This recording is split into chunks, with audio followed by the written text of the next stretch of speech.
We're gonna watch the Imperium's 10 worst jobs in Warhammer lore. Are we ready? A lot of people were recommending Luton 09 in the first Warhammer video, so I decided, okay, we're gonna watch some of his videos just to see. But also I didn't want to pick the ones where it goes too deep into the lore, because right now we're still kind of like baby tier, normie tier. Like, I know a little bit more about Warhammer, but going too deep into the lore might be too confusing. So we're just like going for like a little bit more surface level stuff that isn't too lore heavy, so we can still learn a little bit more, but not, you know, be confused and, you know, I have to alt tab and Google and read the wiki. Are you guys ready? 3, 2, 1. In the grim darkness of the far future, there is only war. This is intense. What the hell? When people forget their duty, they are no longer human. They become something less than beasts. They have no place in the bosom of humanity, nor in the heart of the Emperor. Let them die and be quickly forgotten. Holy Synod of the Adeptus... I can't read that bit. The worst Imperial jobs. When we look at the lives of those serving the Imperium, we must also understand that it is assumed that all of their service is at the... This picture straight up, okay, this picture straight up looks like a, what are they called? The Dwemer dwellings in like Skyrim? That's what this reminds me of. behest and honor of serving the Emperor of Man and the Imperium itself. Now, while the official line from the Administratum would be that to give yourself in whatever means are required for the betterment of the Imperium is a noble cause, just and above all else a required task, it's worth remembering that these people are still humans serving in the Imperium, not subhuman Astartes or fanatical religious zealots, not cultish machine worshippers or drug-crazed hive gang members, just your average person trying to stay alive and do the best that they can. The fact that I haven't seen much like art of like Space Marines with like children, so this is like kind of a surprise to me. Now, while undoubtedly citizens of the Imperium know that they give to a greater cause and are indoctrinated from birth into the Imperial truth, at the same time you can't escape the harsh realities of some of the worst jobs imaginable for those poor saps who end up designated with such a plight in the grim darkness of the 41st millennium. Also, I think a short disclaimer is in order. By our standards, most jobs in the Imperium are often not really what you would quantify as jobs. You might simply be compelled by your seniors toward a role that then becomes your lot in life. There's really no true unified or standardized currency system within the Imperium itself either. To do so would be challenging, if not impossible, given the distant scale and general instability of the Imperium as a whole. While hive cities, for example, may use credits within them, or other planets operate on a more basic bartering system, some even using coinage, there's also the throne gelt, which is likely as close to being a universal payment as exists, and this is often used by, say, rogue traders and inquisitors who are traveling between systems. Okay, so there is no like actual currency system in the Warhammer universe then, right? You know, now that I think about it, yeah. How do people live in the Warhammer universe? Like, if there's no like money system, like, do Space Marines get like paid? Or is it all based off of the loyalty? Also, how do they like eat or afford housing? I mean, I'm just gonna say it. I don't think that being a Space Marine gets you like... I mean, they must have like really shit benefits then. Buddhist Christian monks. Okay, so their entire... Oh, they get everything provided to them. Oh, okay, that's not too bad then. Because I was just thinking like, that'd be a bit... Planned economy and no Space Marines are above the law. You have to eat, that's your benefit. Okay. But I mean, okay. Is it kind of like cult-like then? Like they're just indoctrinated into like the military? Space Marines can just take your stuff and kill you if you refuse? That's how they get stuff? What? Okay, I think it is honorable to fight and die for the... Okay. So Space Marines can just kill you and take your shit. With impunity. They're taken as... Oh, yeah. I think I saw something about like some... Prime seed or something? I don't know. Gene seed or something? I just remember like looking at it and like... I got very confused about like the like lore bit of it. Okay, so I guess in terms of stuff like that, they're just like the soldiers who are allowed to like... Okay. You know what? That makes sense. That makes a lot of sense. Overall, though, there's no unified economic system. It's all based on tithes and requirements for the Imperium's needs. It's all fairly inconsistent. While some jobs are paid and unpaid, it's often unlikely that you're going to have a literal choice in what your assigned lot in life is. People aren't going to be going out to school and then choosing a vocation, although obviously for some jobs, some roles, some level of moderate education is required so that you can best interact with the materials and data slates that you're having to handle. But you as an individual are an unimportant speck in the grand scheme of the Imperium, and you will do what is required of you, because that is your reality. Okay. Moreover, most of the Imperium trades in commodities. This can be raw materials, military hardware, and very often humans. So more than likely you are an asset and will be utilized however the Imperium sees it. The best way to visualize currency in the Imperium is that it's all system specific for the most part, and within a hive, for one, you are likely never going to leave, and so its credit system would be very specific to that location. There's no need for it to exist outside of that. Think of it like company money. You get paid by the person you're working for, who then also happens to simultaneously produce all of your other requirements. So you then are being paid by and paying back into that same company. It's a good way to regulate what the citizenry are using and ensure that everybody gets their fair or perhaps basic requirement share of things. Now you think you've got a worse 40k job in mind? Well, throw it down in the comments and maybe I'll include it in part 2 of this if I do a follow-up. And if you guys enjoy this and we open it up to even some more loose speculation for different parameters and different aspects of Warhammer 40,000, this could become an ongoing accompanying series. So now in no actual order of horror, to begin with, servitors. Now for reasons we won't get into here, within the Imperium, any advanced state of artificial intelligence is aggressively outlawed. So instead, the ever-ingenious humanity of the future has found a fantastic solution to get around this problem. Because we are, after all, always such great problem solvers. The solution? Well, as is always the case, there is a plentiful supply of human plebs, criminals, and general undesirables. So how about we part lobotomize them, hopefully they get the gift of being mind-wiped, and then fuse what's left of their still living but now eviscerated carcasses into a somewhat functional cyborg. It's not really AI and it's not really human. Problem solved, everybody's happy. Except likely the unwilling participants of becoming a servitor. Servitors are a vital part of the Imperium, carrying out tasks too dangerous or too enduring for humans to want to take on the role. Although if no servitor were available and push comes to shove, you know that somebody's going to have to install that hyper-dangerous fuel system, and it's not going to be any officer types. While servitors are questionably necessary, they are a sad and incredibly depressing portrait of the dark future. And it's very questionable, given the fairly immoral state of humanity in the 41st millennium, just how well lobotomized these individuals are if they're not mind-wiped.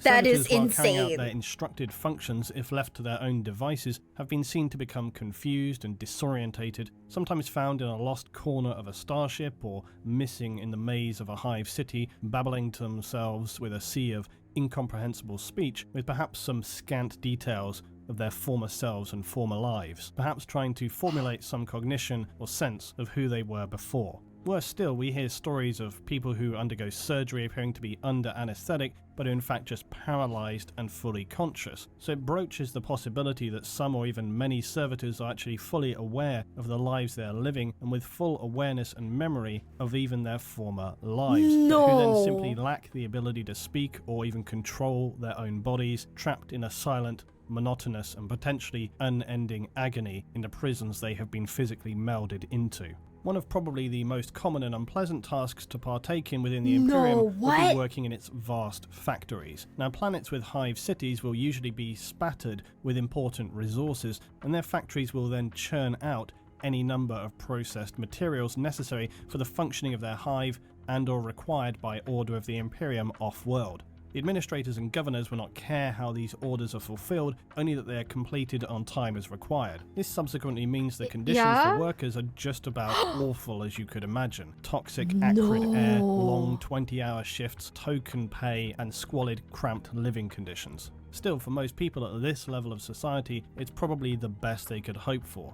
Upward mobility is not a thing, and the only other options being to slip into vagrancy and an underhive of horrors. Even then, this is a class of citizen who no one will blink an eye if somebody goes missing for whatever horrible reason. This is He's still grinding day after day in a factory of hot, dangerous, and likely condemning you to a slow, agonizing death as your body is ravaged by fulfilling your work quota, coupled with the slow poisoning it receives every day, is hardly an appealing alternative, but it's the best that many can hope for. Okay, I'm not gonna lie, at this point, right, I'm really thinking about it, right? Which is a worse world to get isekai into, right? Warhammer or the Berserk universe? Warhammer, you guys think?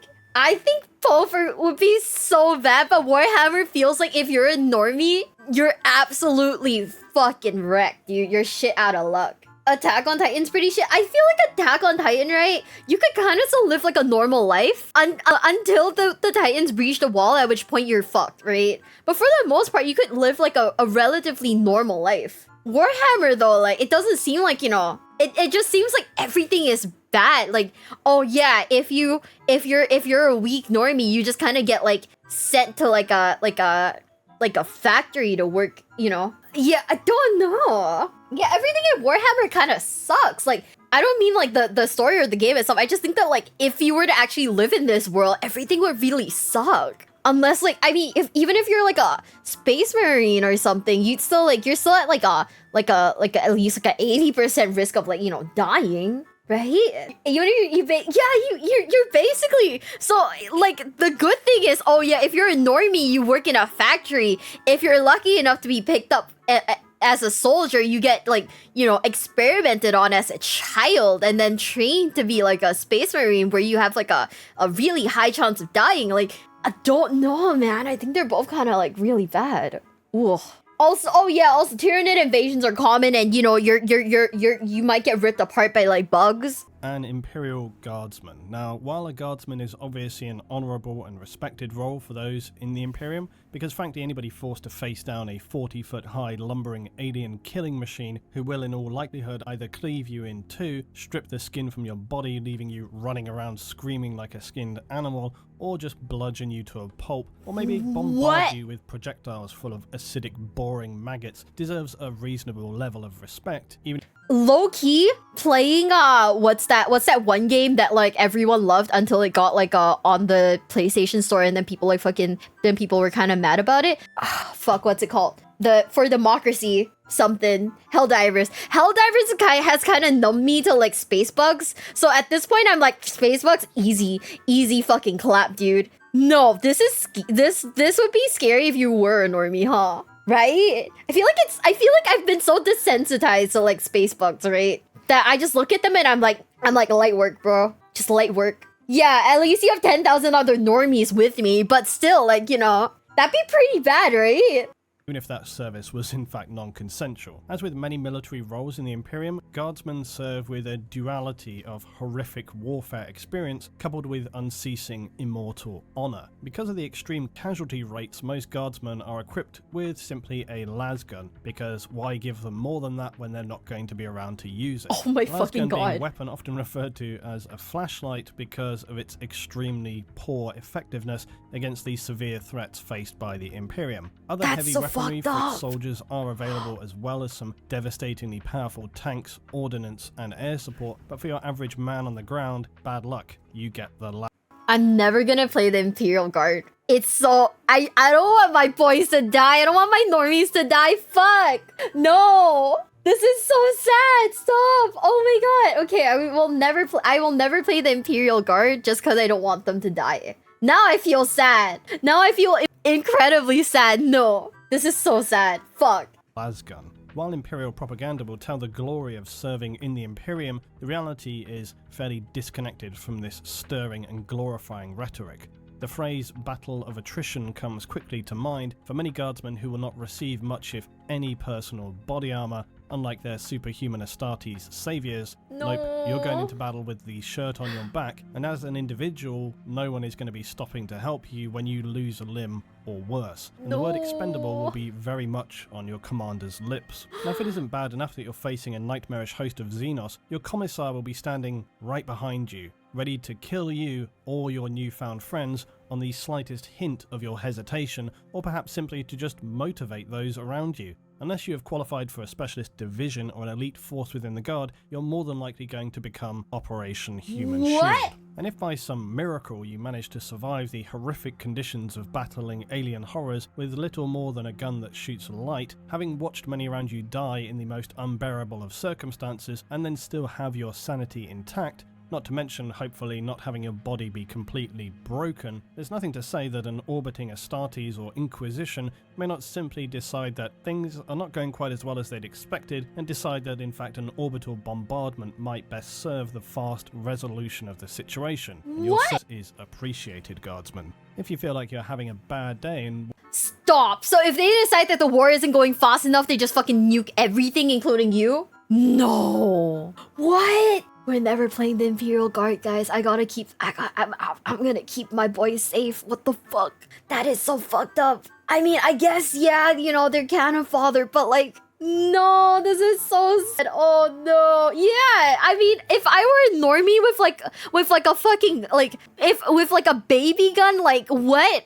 And then you I have to go against like fucking like Nurgle or like Corrin or whatever. I'd be like, no, fuck. It's like straight up Hasbullah in like the cage with like fucking with fucking Chama, bro. With fucking Alex Pereira. This is crazy. No, I hate this. This is so fucked up and evil and sad and like, oh, why am I sad? Why am I sad? Stop. This is so hurtful. Want to voice your concerns to those around you, this is not advisable. Commissars will be standing by to silence you for potentially damaging unit morale. But like so many aspects of the Imperium, the most hollow element is the fact that in serving your family, your planet, and your Imperium, you will not be remembered and will be 100% left behind if the situation warrants it. You will not be receiving a flashy service or your family informed of your demise. You are but one of millions upon millions of soldiers. While some planets are focused around specialist skills and military training, many more are unwitting or even unwillingly drafted. You will not receive special genetic engineering. You get your gun, your orders, and a direction to advance. Now get on with it, Guardsman, before your own officer shoots you for failure to follow command. Next, in direct contrast, is the dull monotony of bureaucracy. Okay. You are an oil in the machine as an administrative scribe. While many lives in the Imperium are pain-ridden and lives of frustrating physical agony, there is an argument to be made that endless perpetual administration is equally unbearable. The role of an administrator or an administrative scribe is to perpetually carry out tasks that must seem simply entirely pointless in the grand scheme of things. Your daily tasks lost amid a vast ocean of information. Your whole being lost in reams and reams of paper trails, and even the purpose and intent of your tasks are potentially lost to meaning, or possibly even no longer required, having been long forgotten about.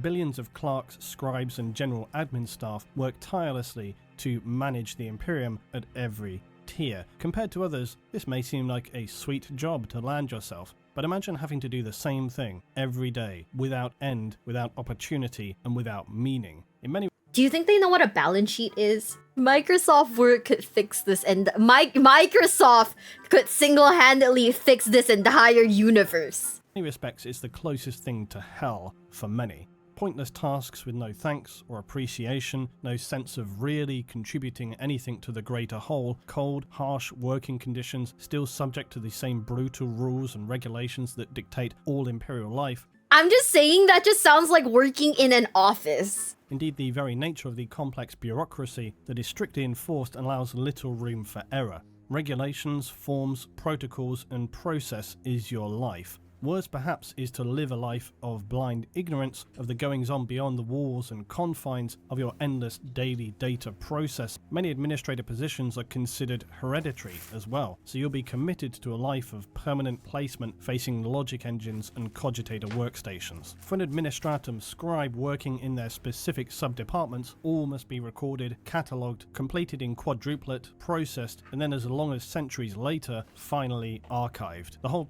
process is grindingly slow and dull beyond the strongest possible interpretation of the word. And as a final insult, you must fulfill your role accurately and efficiently for the entirety of your servitude. Failure to do so risks intervention by the Inquisition. Administrative departments who have failed to maintain an acceptable level of efficiency, or worse, make a catalogue of errors, may be subject to mass summary executions by Inquisitors for crimes against the Imperium. As a simple cog in a machine, you could also unknowingly participate in a scheme of upward conspiracy and corruption and be judged for this without even having been aware of doing so. A thankless, soul-destroying job where you'll likely never see anything beyond the incarcerated walls of your administrative vault sector. Now, the human batteries, otherwise known as Psykers, used to fuel the Emperor atop of his golden throne. Unsanctioned Psykers are continually hunted by the Imperium, and when Okay, hold up. Does this mean that the Emperor fucks? Or do the Primarch fuck? It is a patriot. That's what I was thinking. I was like, the Imperium, so far, like, most of what we've learned is that, like, the Imperium is just very, like, it's, like, very, like, patriarchal, like, guy coder, right? So, like, I don't know why, but, like, you guys telling me that there are, like, canonically women in this universe just kind of shocked me. Yeah, like, that's what I was thinking, but also, like, weren't they, like, adopted or something? The Primarchs do fuck, though, right? They can if they want to. They have a lot of bastards. He doesn't because women are icky. You know, that is a very, very, very fair statement. discovered they will likely be transported off-world to return to Terra in what are referred to as the much-feared Black Ships. As an unsanctioned Psyker, you'll be assigned to one of two roles for the Imperium: training to a full operating Psyker or a psychic human battery to fuel the Emperor and the Astronomican's daily required injection of psychic power.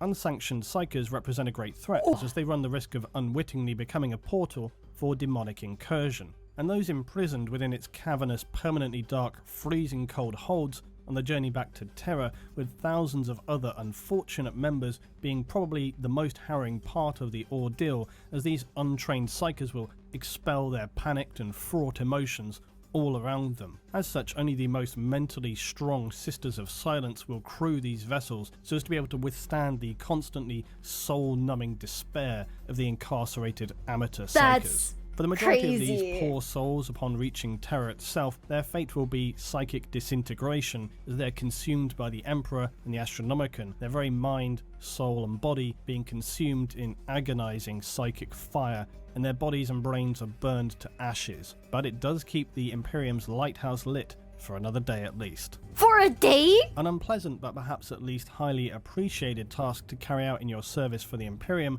is that of refueling a starship warp drive. And this has scant documentation on who specifically carries out this role, but it is described as being similar to a funeral procession. No. Those chosen to carry out the task will begin by leaving an airlock to cross the service deck of a ship, wearing robes of grey metallic thread connected up with valves of long cabling, all wearing thick lead gloves as they carry their heavy metal caskets upon their shoulders. The service staff's eyes, nose and mouth will be similarly fitted with these connective valves, the unknown material they carry within these caskets evidently being extremely hazardous, for as these individuals cross to them, their flesh, skin will slowly cook and be burned away. This process being described by tech priests as the most perilous operation a vessel could undertake, barring actual combat. As the procession of staff would approach the warp drive central column, the casket carriers would become even further physically damaged and even start to disintegrate, but being driven perhaps by the chemicals and gases being infused into them as pain suppressors and some chemical concoctions to enable them to carry out such a task, they lumber forward. But the closer the carriers come to the drive itself, the more they begin to stagger and their metallic robes deteriorate, their infused chemicals keeping them barely standing as their bodies begin to quite literally fall apart, chunks of flesh and matter falling from their person as they push on to deliver their fuel to the drive. What the casket fuck? would be finally pushed into a socket of the drive column as some of the carrier's limbs would detach and strips of muscle and bone hang down from their gaping robes. Servitor-like machines would collect the remains of the carriers and scrape these into yet more caskets before tech priests offer prayers to the machine god. With the last great effort, the final casket bearers would load their fuel into the drive before the doors would rapidly shut. The robed shells would now be retracted to the entry point, and the ship's captain might be heard to utter, "Emperor, preserve us," before finally turning away from the harrowing scene playing out on the engineering deck of their starship. What the fuck? Imagine life in something like the 13th century. Essentially, I knew the normies were gonna be on here. The normie, the little peasant guys, for sure have to have shit lives, guys. By the way, did you guys ever play For Honor? I think that's what it's called, For Honor, where like you can roleplay as like a knight in like the medieval times, and like sometimes there'd be like just random peasants running around. You could like pick up a peasant and chuck them at the enemy. I feel like it's like that in Warhammer too. The Middle Ages, where anything like 90% of the population spend all of their time every day working the land. This is life on a feudal world. There are a few citizens with specific jobs working stone and metals, but your average person's life is doomed to endless hard labour. This physically destroying job is carried out from dawn to dusk, year-round, with the populace likely surviving on a meagre supply of its own productivity. A high mortality rate of disease and infection, industrial accidents with primitive machinery or domestic complications like no medicine to prevent women from dying in childbirth. This all in and of sounds hard enough of a life, but imagine, if you will, the job of a feudal gong farmer. Now what is this scintillating job? Well, it's collecting the mess of medieval latrines and cesspits, bringing it manually outside of a city or a town. You can be a medieval pooper scooper in fucking Warhammer? That's crazy. To be used as fertilizer for farming. You do get the privilege of searching through the waste if you choose to find any valuables, and by the way, you also have to work only during the night. And here's hoping you don't pass out from the fumes you're inhaling and potentially drown in the stuff you're having to rake out every night. No fucking shot. And a feudal world to top it off. An Imperial administrator will be watching from an orbital platform, and that's about all the defenses your planet has. So let's hope no blood-crazed orcs, hungry tyrannids, or immoral demons come wandering by. If you thought working a feudal planet or in a factory from material processing in a hive was bad, don't be so ungrateful, citizen. You have a privileged life compared to those poor souls working in agri processing. While this is going to vary from hive planet to planet, some of the worst of this is processing what's referred to as corpse starch and ration biscuits, both unpleasant in their own way. As populations for the massive ecologies known as hive cities become quite simply ridiculous, housing anything between 10 and 100 billion citizens, the need for sustenance is obviously difficult to provide for. And while you may be lucky enough to save up your credits and purchase a delicious chunk of rat meat, you're more than likely going to be enjoying some delicious ration bars or corpse starch. But how do you reduce such luxuries? Well, ration bars are best described as horribly greasy, generally unpopular, shockingly, and are biscuit bars to feed workers, serfs, and military forces. They're manufactured by harvesting bio-rich matter from ocean planets and worlds with seas, which then provides a protein-rich gruel. This, though, would be not enough to provide for the billions of citizens, so it must be instead fed to larvae of the Orochian bilefly. Now, when these larvae reach an optimal stage in their life cycle, when they're plump enough, the larvae are going to be pulped by workers and compressed down into the hard-to-stomach biscuit ration bars. What? The agri-workers doing this process will work in huge air-sealed pens that produce these plump fat larvae. If you're working in one of these places, then things are not going to be going well for you, and you're probably quite low down in your hive city, as the stench and endless droning vibrations and mechanical sounds of the bileflies is not one that many would choose to live with. Still though, it could be worse. You could be producing corpse starch, which is about as appealing as it sounds. This material is bland, filling, and relatively nutritious because it's basically reconstituted biomatter mixed with animals, plants, discarded organics, and of course rumoured to include human corpses as well. No! While this is undoubtedly frowned upon by various administrative departments of the Imperium, it's one of those things that a planetary governor is going to either sweep under the rug, play down, or full-on cover up. It's never out and out a disclosed ingredient, but highly suspected that one way the population are able to be adequately fed is the mechanical reclamation of human biomatter, albeit then diluted by various other organic materials. It's like so many things in the Imperium, on the borderline of being acceptable. And when faced with limited options for feeding your population, the alternative being violent food riots, then it becomes a necessary evil.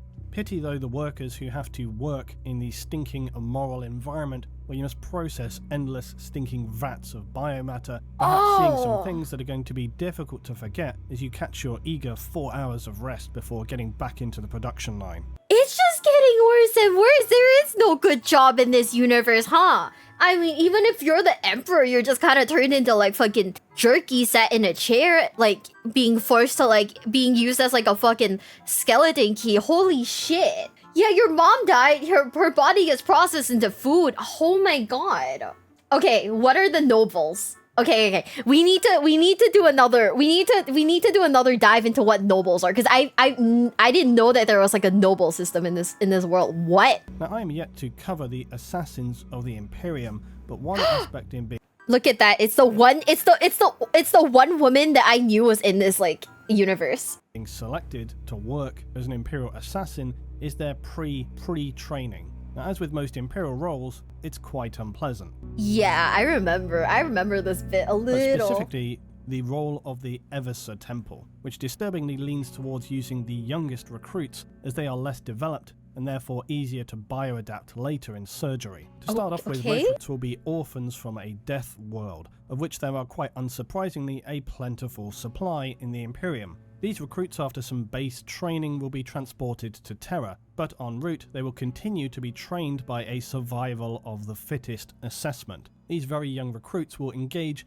in what can best be described as an ongoing battle royale of wills, initiative, and resolve. Recruits are required to survive on minimal food, even minimal oxygen, for days on end, as well as continual forced fighting between themselves. This could be armed, unarmed, in near total darkness, or distracting aural and lighting conditions. Heat, cold, varying levels of gravity from the thin to the severe all will be factors in their assessment. When they eventually reach Terra, there could be anything below 1/10 of the original number of recruits who have survived this harrowing ordeal. Or perhaps Being a child in this universe must be a fucking nightmare. Cause you get like a bunch of choices. I mean, you get choices, but you get a bunch of choices. Either you get spirited away to be a space marine, you get like, you know, genetically engineered for that shit. You become an assassin who, you know, gets used as like a whatever. You get used as like a fucking like whatever it is, or you like become like a peasant farmer and, you know, just eat your mom. Perhaps not at all if their assessors deem them unsatisfactory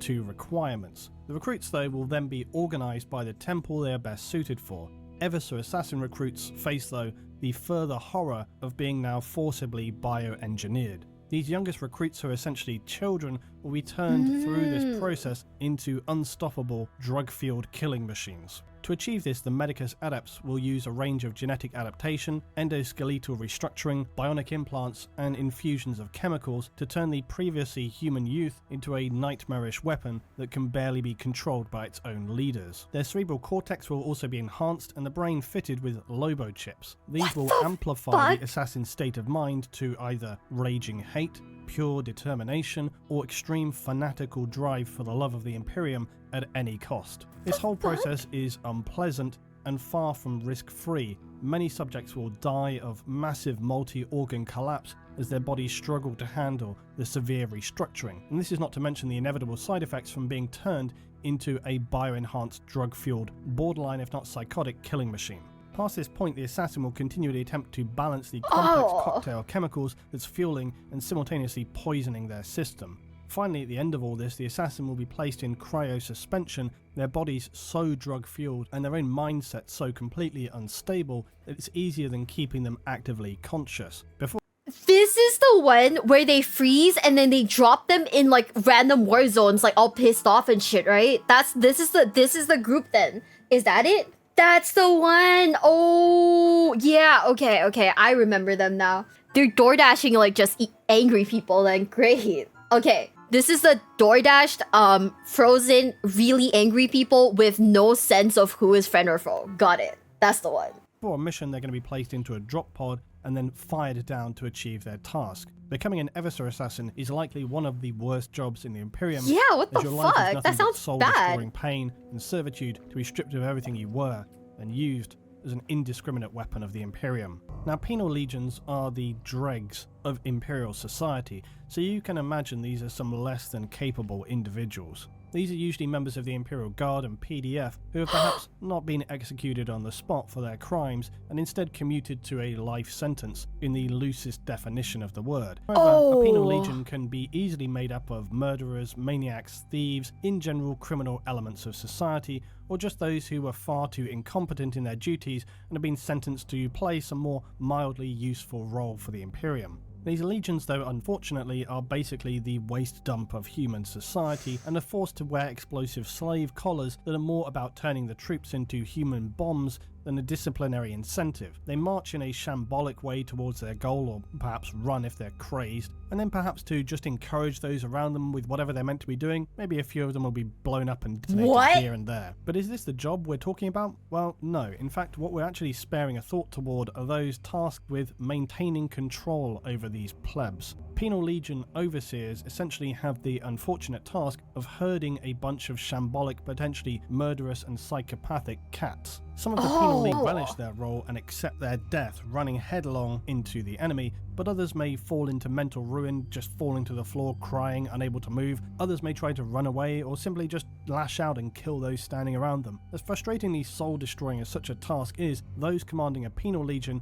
are usually well versed in dealing out punishment, cruelty, and incentives to their force, and will lay down brutal levels of discipline. Despite this professionalism, though, it's still likely one of the most frustrating roles to have to command in, with a force who are potentially just as happy killing each other and themselves as they are the enemy. So now to finish, I'm going to have to break your immersion. But the truest worst job that could exist in 40k is, well, whatever you can draw from your own imagination. Because this might seem like a cop-out, but it's actually the real bedrock of 40k. Because while it has embedded canon and non-canon lore, it's also a world whereby you, as a participant, are encouraged to use your own imagination. The civilian life of the Dark Future is very poorly documented, and really we only have scraps of information compared to the endless raging warfest that is ongoing between various factions. The civilian life of the Imperium is perhaps one of the most interesting aspects that exists in the 40k universe, and if Games Workshop will not expand upon it,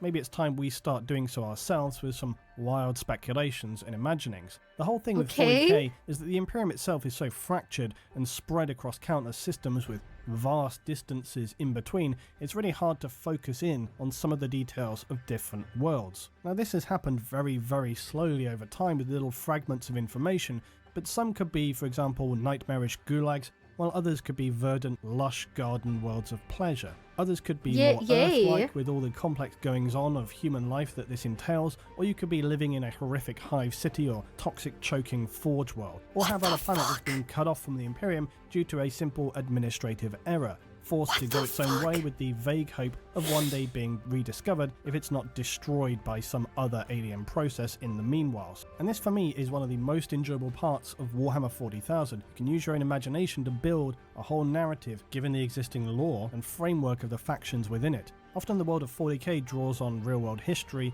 and it's something that I really love the idea of doing in creating whole descriptions of planets and locations that are non-canon and entirely fictional. Perhaps this is something I'll find time to do, perhaps it's something you guys would be interested in me doing. In the meanwhile, worst jobs canon or not, tell me down below what's the worst thing you can come up with. I'm probably going to regret asking that, but let's see. As always guys, thanks for watching and thank you for your support. Okay, I think I've decided. If I buy these models, I'm gonna buy a little Barbie dream house. And I'm gonna buy a little Barbie dream house so they can all exist in there, so that they will never have to be in pain. Because what the fuck? I honestly thought that Warhammer was very like, you know, for the Emperor, you know, I am a man and I shoot bugs because I protect from the alien invasion. And now I understand it is actually just trauma on top of trauma, topped with, you guessed it, trauma. And now that I'm traumatized, now that I'm sad and traumatized, I want my boys to live in what's essentially Hello Kitty Island adventure.